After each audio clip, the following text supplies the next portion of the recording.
구원을 받았을 때 우리 영은 완전하게 변화되었습니다. 예수 그리스도를 주님으로 삼는 순간 영은 즉각적이고 완전한 변화를 겪습니다. 보통 그때 몸과 혼도 어느 정도 영향을 받기는 하지만 그 변화는 전적이거나 완전한 것은 아닙니다. 변화는 영에서 일어났기 때문에 앞으로 그 변화를 혼과 몸에 적용해 가야 한다는 것을 깨닫지 못하는 사람들은 매우 실망하게 됩니다. 완전히 새로운 사람이 되었다고 생각했는데 예수님께서 모든 것을 바꿔주실 거라고 생각했단 말이야. 그렇게 되면 바로 불신이 찾아옵니다. 아무것도 변화된 것이 없어.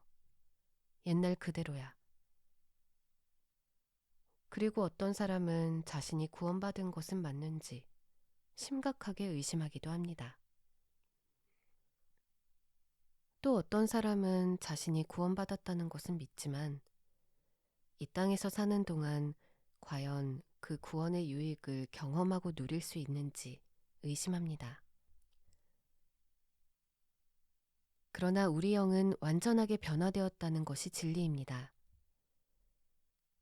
지금은 하나님께로부터 뭔가를 얻어내는 과정이 아닙니다. 그리스도인으로 살아가는 데 필요한 모든 것은 이미 우리의 영 안에 완전한 상태로 존재합니다.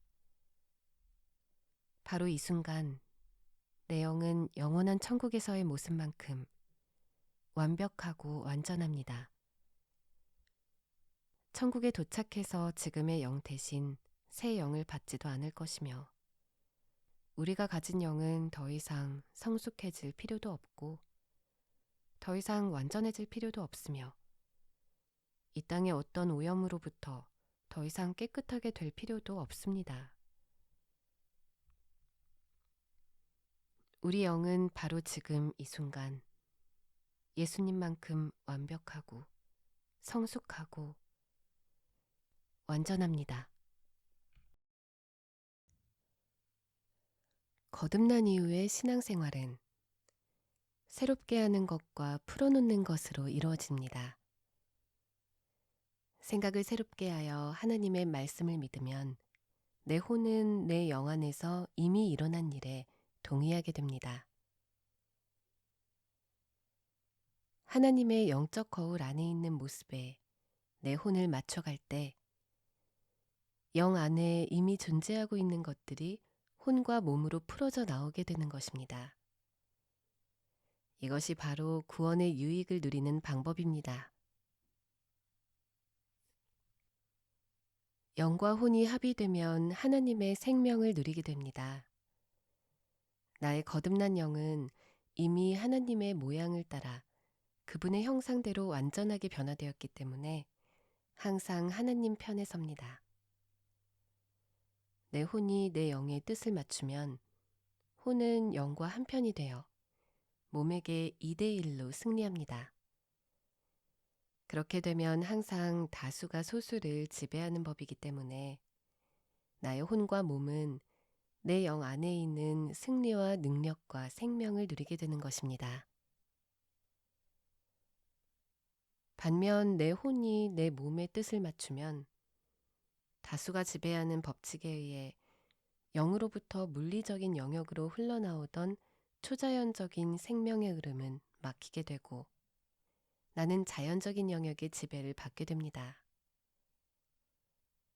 하나님의 말씀이 아닌 시각, 미각, 청각, 후각, 촉각에 내 혼을 맞추는 것은 내 안에 존재하는 하나님의 생명을 누리지 못하게 나 자신을 막아서는 일이 됩니다.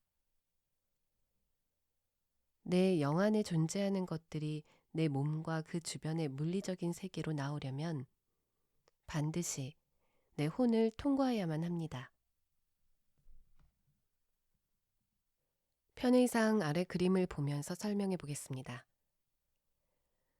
편의상이라고 표현한 이유는 이 그림에 어떤 영감이 있는 것도 아니며 실제로도 우리의 영혼 몸은 이렇게 생기지 않았기 때문입니다. 비교적 더 동글동글한 몸을 가진 사람은 있지만 사람이 동그라미는 아니니까요. 다만 영혼 몸의 관계를 좀 더 잘 설명해 보려는 노력입니다. 관역처럼 생긴 이 그림의 제일 바깥쪽 원은 몸입니다. 보고 느끼고 하는 부분입니다. 그 안쪽 원은 보이지는 않지만 느껴지는 부분인 혼입니다. 혼은 몸과 영 양쪽에 닿고 있습니다. 영은 그 안쪽에 있습니다. 우리 정체성의 중심이지만 보이지도 느껴지지도 않습니다. 대부분의 사람들이 자기 존재의 가장 중심이 영이란 사실을 모릅니다. 자신이 생각하고 느끼는 바가 현실이라고 믿으면서 주로 혼적인 부분으로 활동합니다. 그들이 자신의 혼을 존재 중심이라고 인식할지는 몰라도 하나님의 말씀은 다르게 말씀합니다. 내 영이 진짜 나입니다. 영이 없는 몸이 죽은 것 같이 행함이 없는 믿음도 죽은 것이니라. 야고보서 2장 26절 한글 킹제임스.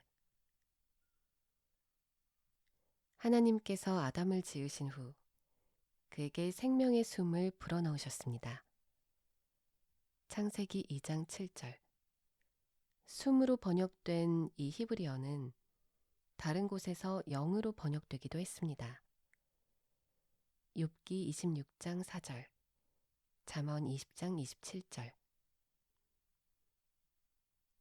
아담에게 영이 부어지기 전에는 그의 몸과 혼, 육체적, 정신적, 감정적 부분에 생명이 없었습니다.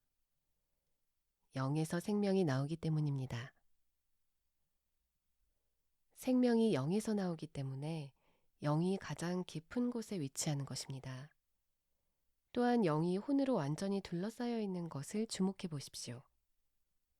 그렇기 때문에 영은 물리적인 몸에 직접 접근할 수 없습니다. 세 개의 링으로 된 두 번째 그림 역시 영과 몸이 바로 연결되지 않았음을 보여줍니다. 그래서 영으로부터 몸으로 가는 모든 것들은 반드시 정신적, 감정적 부분인 혼을 통과해야만 합니다.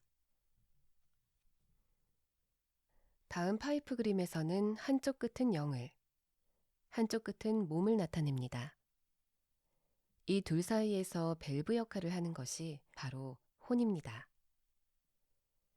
이 밸브를 열면 영에 있는 것들이 몸으로 흘러갈 수 있습니다.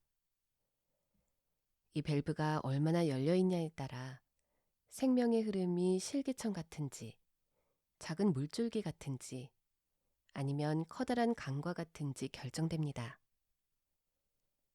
요한복음 7장 38절. 밸브가 잠겨 있을 때는 영에서 몸으로 가는 생명의 흐름이 차단됩니다. 이것은 거듭난 그리스도인이 어떻게 행해야 하는지 보여주는 아주 훌륭한 그림입니다. 우리 영에는 예수 그리스도를 죽은 자 가운데서 살리신 바로 그 능력이 동일하게 내재되어 있습니다. 에베소서 1장 18절에서 20절. 하지만 이 능력을 가졌음에도 불구하고 전혀 나타내지 못할 수도 있습니다. 이 밸브처럼 우리 혼이 이 진리에 대해 잠겨 있다면 그 능력을 누리지 못하게 됩니다. 하나님 말씀으로 생각을 새롭게 하여 그 밸브를 열지 않는다면 영 안에 있는 영원한 실제가 물리적 영역의 일시적 실제에 영향을 미칠 수 없습니다. 하나님의 말씀인 영적 거울을 들여다보아 진짜 나를 발견하고 풀어놓지 않으면 그 모든 부활 생명과 능력이 안에 갇혀있게 됩니다. 내 안에 예수님을 죽은 자들 가운데서 살리신 바로 그 능력이 있지만 그것을 사용하지 못해 진짜 죽을 수도 있다는 말입니다. 마치 생명을 살리는 물로 가득한 우물에 기대어 목말라 죽는 것과 같습니다. 느껴지는 것에 의해 지배받는 것은 혼이 자연적인 영역에 동의하는 것입니다. 몸이 아프고 통증이 느껴져. 의사 말이 나는 곧 죽는다고 했어. 여기 진료 기록에도 그렇게 나와 있잖아. 이렇듯 내 영 안에 하나님의 부활 생명이 있다고 해도 혼이 그것을 막아서면 생명을 주는 그 능력이 한 방울도 내 몸에 닿지 않을 수 있다는 말입니다.